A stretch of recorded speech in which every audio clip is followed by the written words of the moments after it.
Hello, Patriots of Truth. Welcome to another enlightening episode of Truth Tunery's News Brief. I'm Liberty. And I'm Pamela.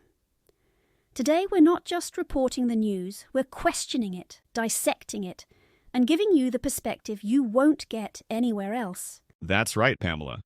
We're diving headfirst into one of the most debated topics of the moment, Donald Trump's pick for Secretary of Defense. But we're not stopping there. We'll be comparing and contrasting with the current secretary, asking the hard questions and challenging the narratives that mainstream media might be too comfortable with. So buckle up because this is going to be an eye-opener. Let's cut through the noise and get to the heart of the matter. President-elect Donald Trump has nominated Pete Hegseth, a Fox News host and Army veteran, for the role of Secretary of Defense. Critics have been quick to label this choice as controversial, with some going as far as to call it the worst pick in history. But let's ask the questions not being asked by mainstream media. First, let's look at Hegseth. A combat veteran with tours in Iraq and Afghanistan, he's known for his staunch support for military personnel and his criticism of what he calls woke policies in the military. His book, The War on Warriors, has been a topic of discussion, focusing on returning the military to what he sees as principles of meritocracy and lethality. But why the harsh critique?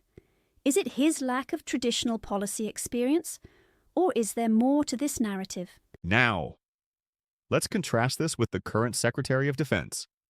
Under the current administration, we've seen policies aimed at diversity, equity, and inclusion. But what about the military's operational effectiveness?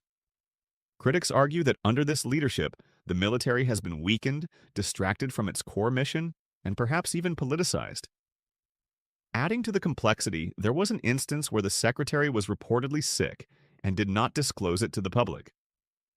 This occurred on January 1st, 2024, when he was hospitalized due to complications from an elective medical procedure, raising questions about transparency and the potential impact on decision-making at the Department of Defense during critical times.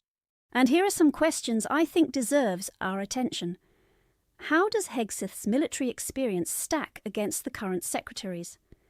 Has the current administration's focus on DEI initiatives come at the expense of military readiness? If the military has been weakened, as some claim, why isn't this a headline in mainstream media? Or the media is part of the system? Can a lack of policy experience be a detriment in such a pivotal role? Or does it bring a fresh perspective free from traditional bureaucratic inertia? Moreover, what are the implications of not reporting health issues that could affect leadership decisions? These are some of the questions we should be asking. In a world where military might and strategic acumen are more crucial than ever, shouldn't we demand a thorough examination of both candidates' records? Why is one vilified without a deep dive into the other's performance? Here at Truth Tunery, we won't shy away from these discussions. We want to hear from you.